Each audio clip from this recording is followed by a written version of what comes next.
I'm Sara Goldvine, and this is Let's Talk Housing, a podcast by BC Housing. In this space, we explore the complex systemic issues that make it challenging for many people in British Columbia to access and afford a home.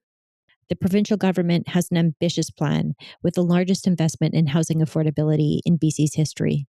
Tasked with helping deliver on this plan is BC Housing, which is working with hundreds of partners to develop, manage, and administer a wide range of affordable housing and homelessness services in hundreds of communities across the province. In this podcast, you'll hear from those delivering innovative and exciting affordable housing solutions.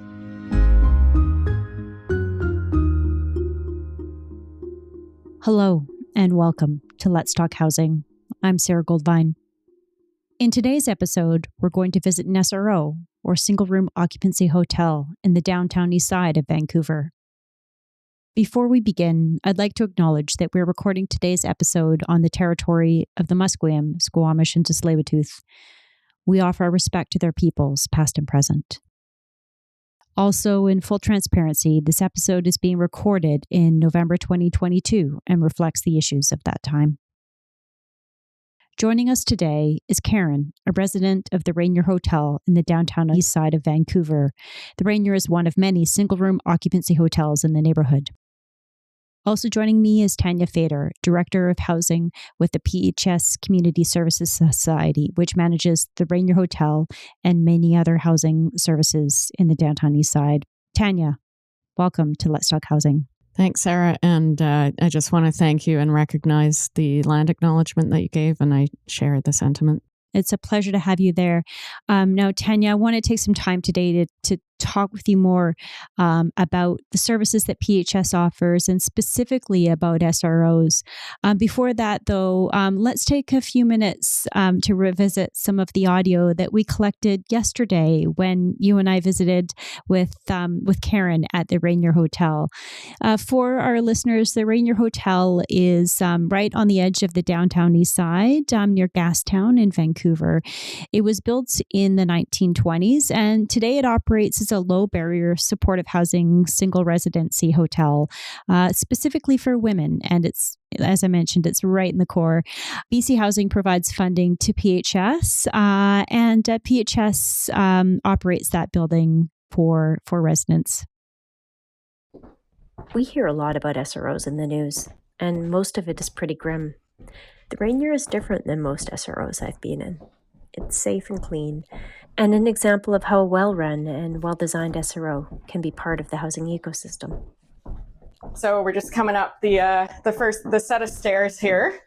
So we came in past the front desk office where there's mental health workers there 24/7 to assist our residents with all sorts of things, from helping them navigate appointments to medication administration and management, helping them make phone calls, get transportation to appointments or whatever it is, set up outings, help people get referred to all sorts of other services. So yeah, absolutely. Yeah. And this is a fairly old building. Yes. Can you tell us about the history of the Rainier? Yeah, so the Rainier is what's known as an SRO, a single room occupancy building.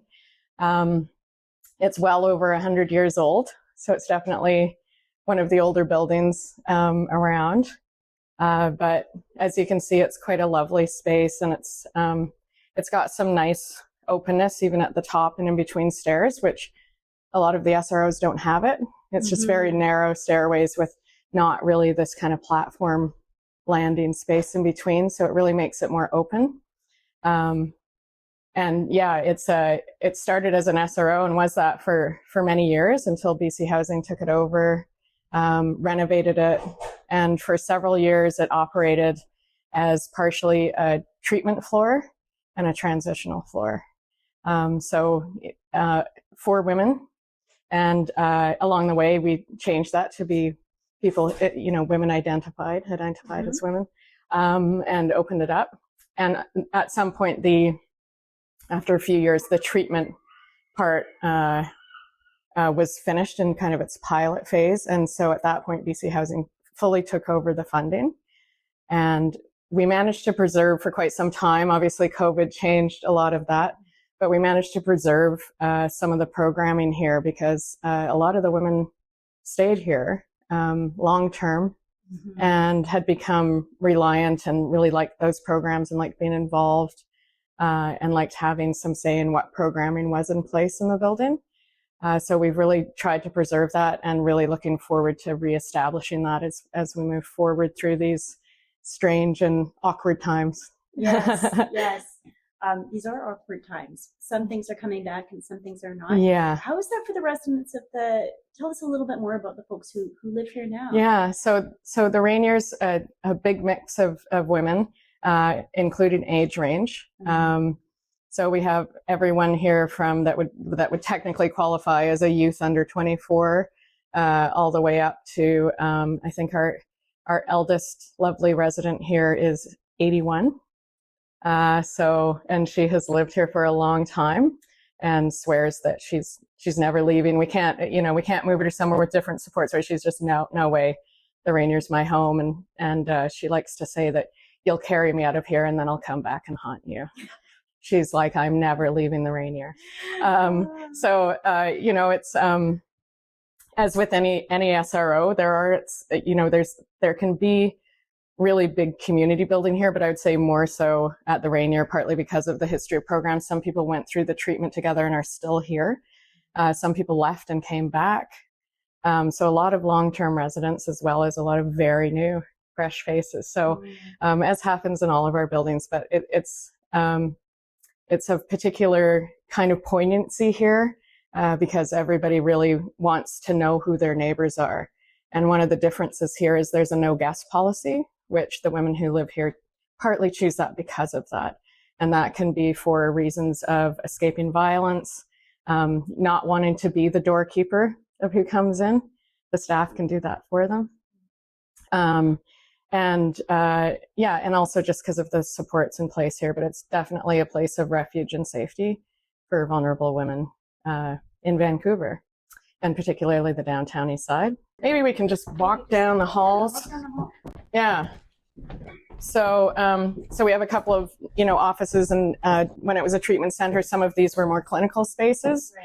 So there's a clinic room down at the end of the hall here. A couple of very old school fire escapes with the big steep metal ladders. Very interesting. Obviously, you can see there's been lots of upgrades to the building security-wise, lock-wise. There's currently plans to, air conditioners. There's currently a plan to do quite a bit of extensive work with the help of BC Housing to do some plumbing and structural, air quality, air cooling, lots of stuff. So that'll be, in a couple of years, it'll look quite different again, but obviously preserving the heritage of the building is very important and necessary. Yeah. And legally we have to. Yeah, it's a beautiful space. We can see some nice wainscoting and the hallways certainly, they look like something out of a movie set. Yeah, I often think that too. And there's something about the way the hallways are designed almost in a circular kind of pattern that it kind of makes me think of being on a ship. Yeah. And I always really like that about this building. It's a different layout than a lot of the other buildings. And so we're excited about all the work that's going to be done. We have a food pantry here.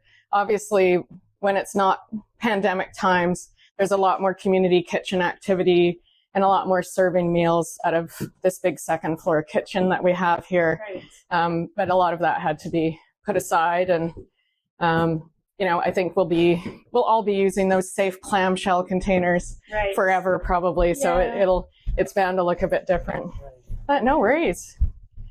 And as you can see, people do different things with their rooms. There'll be different posters up on people's doors, and people are making the space their own. Yeah, exactly. We used to have some donated computers here that we have some new donations, so we're hoping to get computers set up again for them to use. And we're also getting Wi-Fi in all of our buildings that residents can use. That's been a hard thing because of security things, because we have to have all of our staff stuff secure. Right. But with new technologies, we are finding a way to make that happen, which will, as well eventually replace the traditional cable for people, except for probably our darling Della, our eldest stateswoman here, who loves her nature channels and old, Fox Turner movies and stuff. So we'll just keep paying for her cable. Yeah, and then that's an example of the bathrooms. Right. So these are the washrooms that are shared by folks, by residents. Can you tell us a little bit about what? Yeah. So the bathrooms kind of look the same on each floor. There's a couple that are just toilet and sink. There's some that are toilet and shower, and then one on each floor has one of these great tubs, which you can see it has the assistance bars on them and so on. And again, another difference here compared to some other SROs is there is space here. There's a bit more space in the bathroom here. So people with some mobility issues, it's not a perfect building for mobility issues because we only have a really, really tiny little lift elevator. Right. But having at least a couple of bathrooms this size makes it possible for people with certain mobility issues to remain here. And then each floor also has a laundry room that the women can use, which is obviously a key and very handy thing. So why don't we head up to the third floor? So the Rainier is quite unique for space for an SRO, not just because of the wider stairways and landings, but we do have that big second floor kitchen. We have a big third floor kitchen, and then this is our library room, which a lot of SROs typically don't really have any common area spaces other than the bathrooms. Right. Yes. And maybe a kitchen space if you're lucky.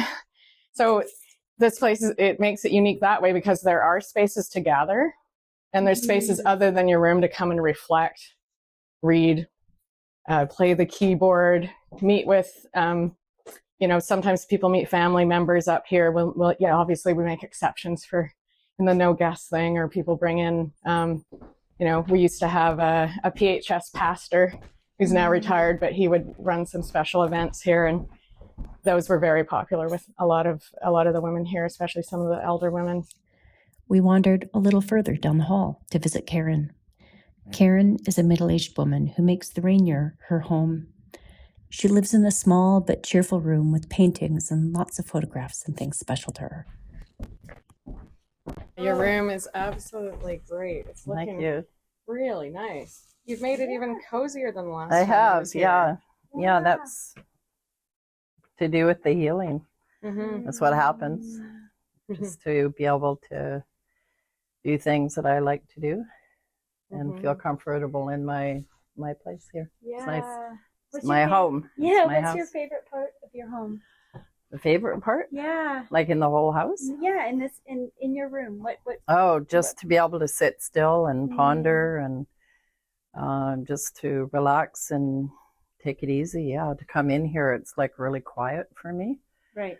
And I can paint. I paint. I've learned how to paint. Poetry. Beautiful paintings there hanging on the wall. And then you've got some photos. Tell us about your photos. This is my oldest son, Michael. Yeah. He was in Riverview for 3.5 years, and he's living in a home now, just like this kind of home here, the house. My dad, and that was up at Comox Lake on Vancouver Island. My younger son, Dave, and Tina, his wife. I just hung out with those guys and the 3 kids. My grandbaby is having an operation right now on he has a cleft lip.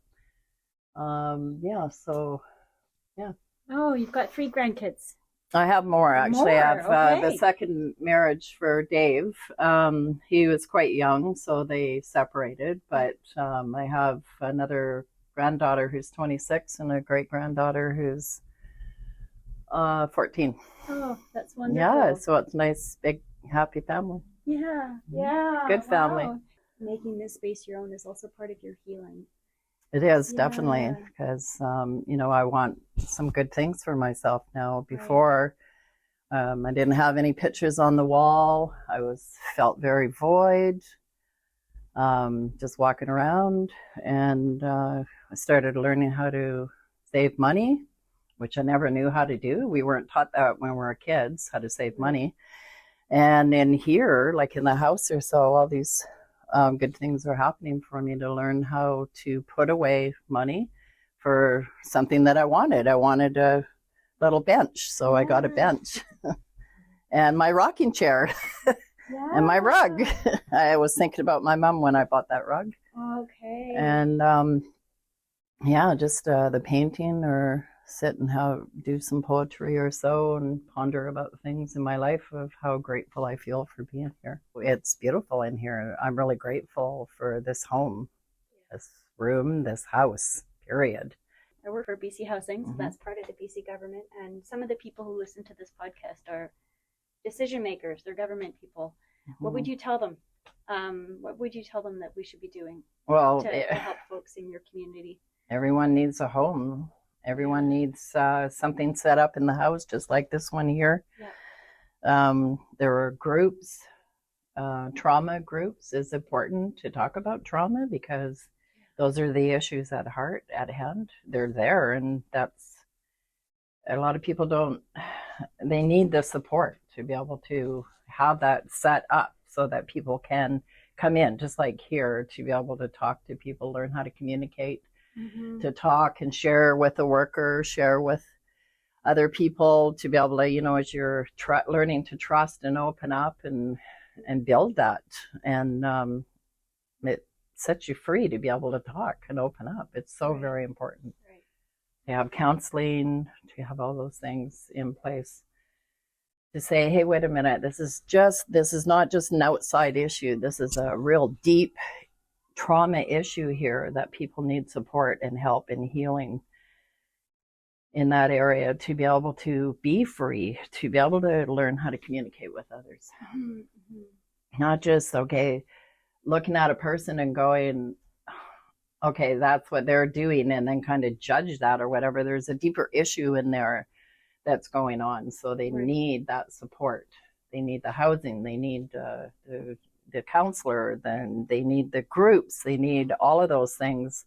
They need food. They need to know that they're loved and supported and cared for. Thank you so much. And thank you so much for inviting us into your home. I know You're it's welcome. quite something to have strangers show up and say, hey, can we come into your home and record you? So I really appreciate your trust in allowing us to capture this with you, and for sharing your insights with us. Thank you. Thank you. Mm-hmm. So, Tanya, we just heard Karen talk about how she came to live at the Rainier and about her home there.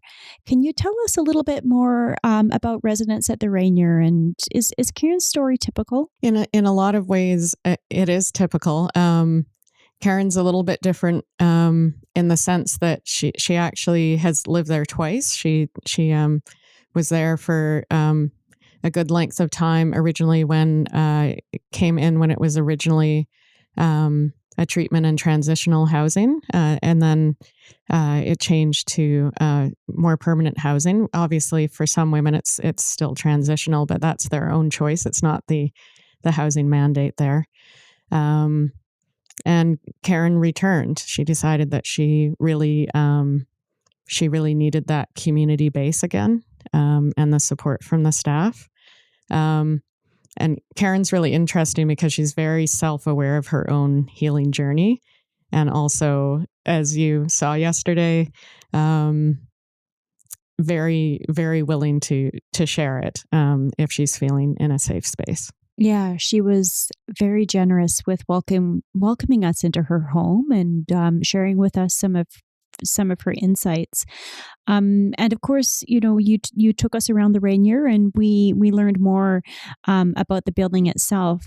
The Rainier, though, is just one of many sites that PHS operates. Can you tell us a little bit more about the work that PHS does, and specifically the work that you do operating SROs? Yeah, so I actually began working for PHS a long time ago.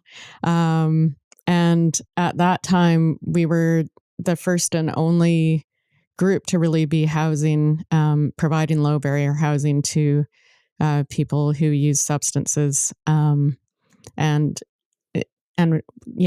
largely struggling with mental health issues as well. it was really difficult for people to find anywhere to land that didn't have rules and barriers that excluded them. And at that time, SROs were the only type of housing available to us. And so that's where we started, was SRO housing. So the first Portland hotel was actually what's now known as the Pennsylvania.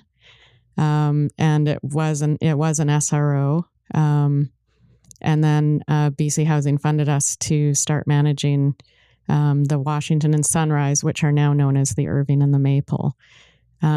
So I did really cut my teeth, and so did many people who were there in the kind of the earlier days of PHS. SROs were our main jam, and we learned a lot during those early years. And as we were able to kind of stabilize as a nonprofit and see people stabilize within those SROs, we started to see, that there was more that people needed. That SROs it can be a great starting point for people to come inside, gain some trust relationships with staff, and then start to be able to contemplate what else they want to do, or we get to kind of know what their health conditions are more acutely, and notice kind of where an SRO might not be the best place for them to stay. It might have been a great place for them to start. So since then, we've been really focusing on advocating for more self-contained units that have their own bathrooms and their own kitchenettes or kitchen areas. For many reasons. There's reasons of privacy, of dignity, and obviously health. And we all know shared bathrooms can, and shared kitchens can become complicated, especially if, if people's lives are a bit more chaotic. And we all learned during the last couple of years how important it is for people to have their own spaces and be able to isolate in place as needed. So really the way that I view SROs now is that great starting place. So it's kind of it's a step up from a shelter, because you have your own door that you can shut. But you're still having to access shared spaces for what would otherwise be pretty private things. So I just really, I do think of SROs. I think we should be thinking of them as transitional housing for the most part. The Rainier is a bit different because it's such a kind of homey community there. And some, obviously, wherever people, establish themselves, where you find community, you can find home. So that can happen in any building, in any SRO, and we certainly see that. But I think moving forward, it's really important for us to make sure that we're not checking people off as, oh, we got somebody housed because they're in an SRO. I really see them as a really important step up from shelter, and it allows us to see how people can stabilize in having their own room, different than a regular congregate shelter, but that we should always be looking to be moving people towards a self-contained unit as they become available, and try to land people obviously in the right spots, the right neighborhood, the right building, the right type of community and building where they're gonna thrive the most. Yeah, I'm really glad you mentioned that, because certainly when we were at the Rainier, we did talk about the uniqueness of that particular site, right? And the way, even down to the way that the building itself is constructed. And there's been a lot of conversation recently about SROs and how, the role of SROs in providing housing for folks, including, I know PHS has been integral to some of the efforts recently to move folks from encampments indoors. And then we continue to see folks moving back outdoors, if they're not able to have their housing needs met. Can you talk just a little bit about what might lead somebody to be able to find housing in an SRO, and what might lead somebody to find that housing just really doesn't meet their needs? Yeah, and obviously it's different for different people. Some people do well in SRO settings for years, and they do find community and thrive there. So I certainly don't want to say that never happens. But I do also recognize that, most of the SROs that we and other service providers operate, and this is again where the Rainier was a bit different, is that there's really no common spaces. There's no common area spaces to gather, or if they are, they're extremely limited. And so that makes it a bit difficult to support people fully, and for them to feel like, some people just feel that, okay, so I can shut a door to my room, but there's nothing really else, here for me. But it depends on where they land. Like, obviously, when we move people in, it comes with, a lot of staff support, and staff being there 24/7.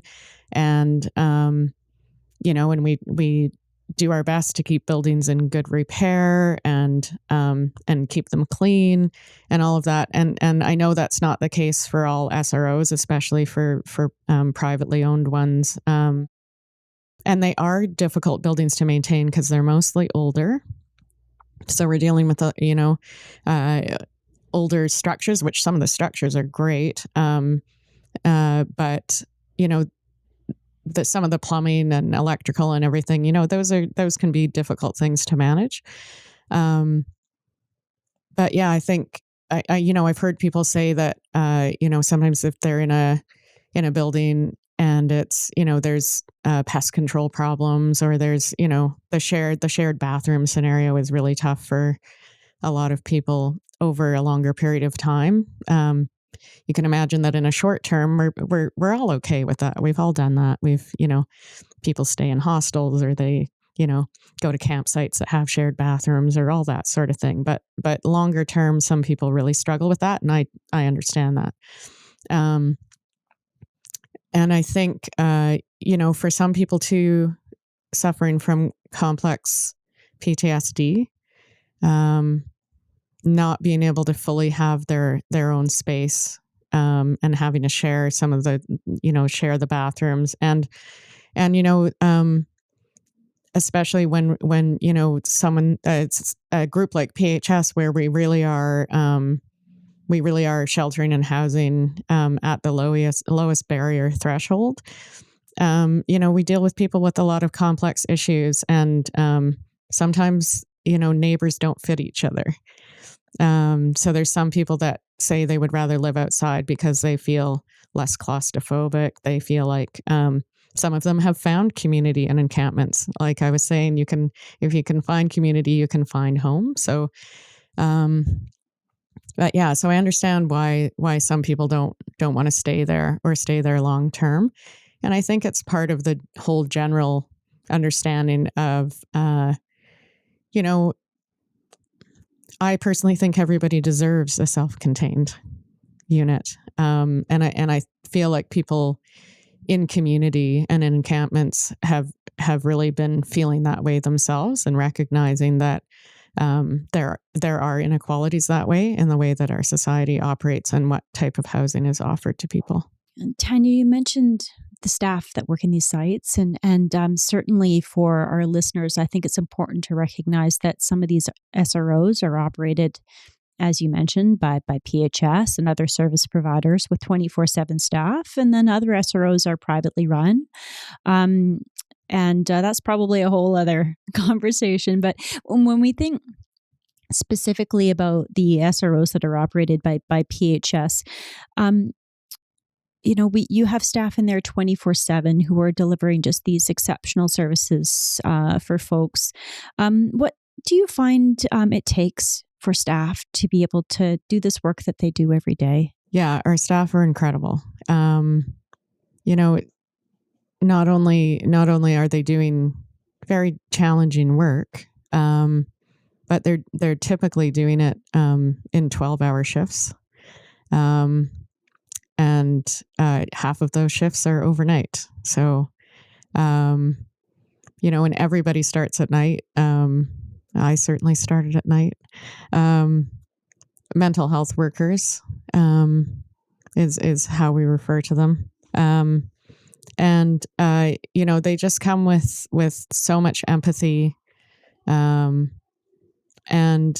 there's a real grace to the work. You have to, in order to do it, you have to really, you have to have good boundaries. You have to not take things personally, because, we're dealing with community members who are in pain, and people in pain have had to learn resilience in different ways than maybe you or I, or maybe, people who are living in more normative situations. They're living with so much past and present trauma. And so, they're not always going to be interacting in ways that are kind of seen as, normative, acceptable, including language. They're going to speak in ways that have helped them survive to this point. Language can be a protection. And you have to think a lot of folks that we deal with have dealt with incarceration. They've dealt with residential schools. They've dealt with homelessness. They've dealt with violence.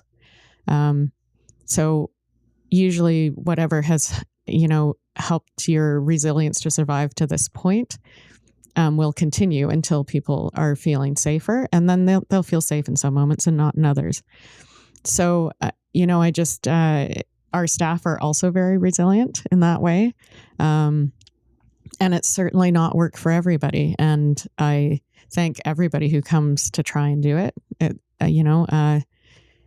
It's really out of kindness and caring and strong feelings around social justice that people come to us. And a lot of people stay with us long term, but for some people it's just too much. And I fully understand that. But yeah, I mean, the dedication that it takes to do this type of frontline work is something that I'm proud to have done myself. And I've learned so much, and I know that our staff learned so much. It's as challenging as it is. If it is the work for you, it's also very rewarding. It's something that I often say to new staff is, there's, it can seem like there's not a lot of big wins in this work, where what we would think of being ideal for one of our residents, is maybe not what happens. It's not their journey that ends up happening that way. For somebody, stabilizing or improvement or having their health improve, might seem like a really small increment compared to what we would hope for them, but it's still an improvement. So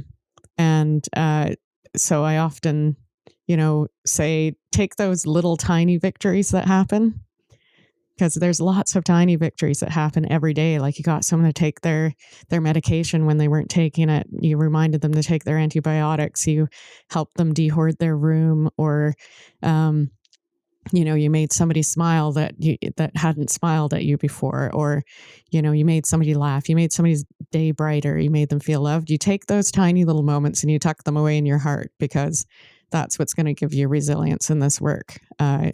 You can't always be looking for those big wins, or I think it does become too devastating at that point.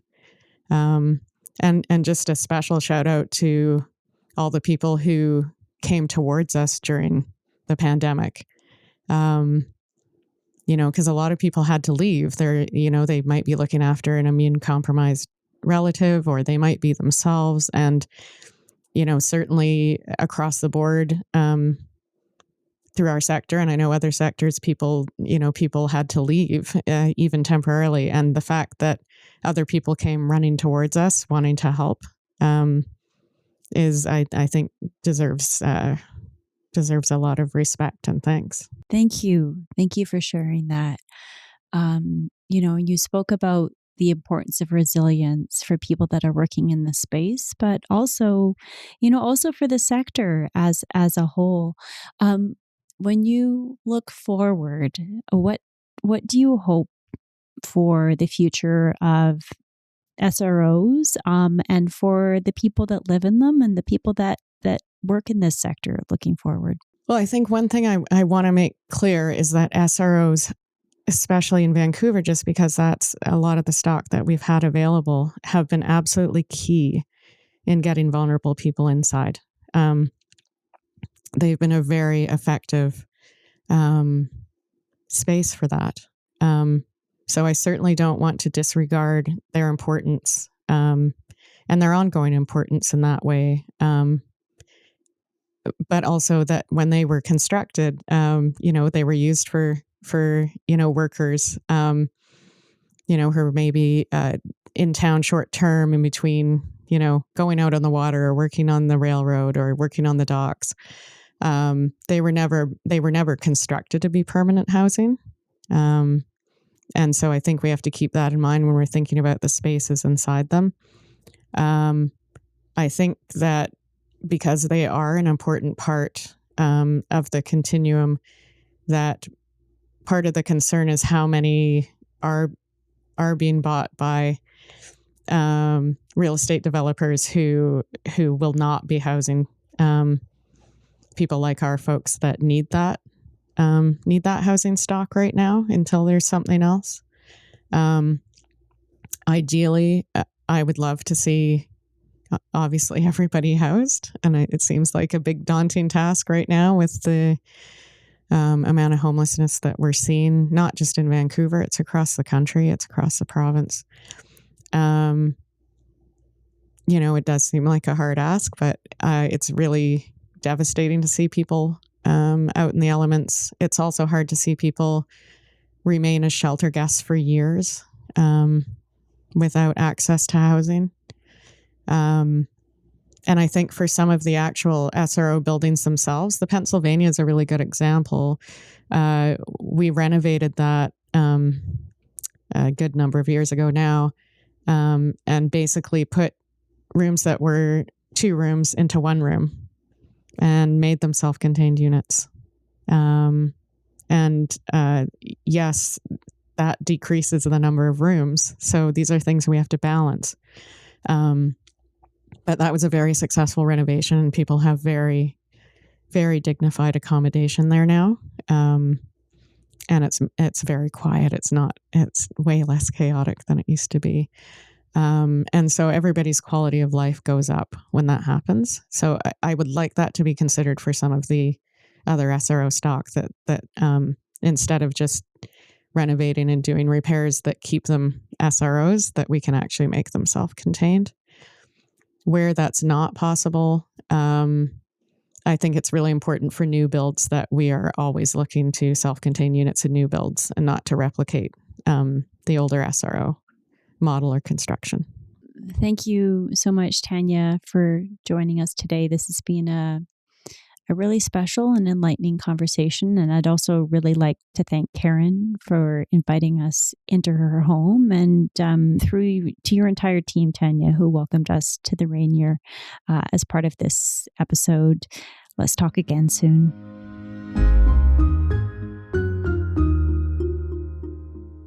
To learn more about BC Housing or to apply for subsidized housing in British Columbia, visit our website at bchousing.org.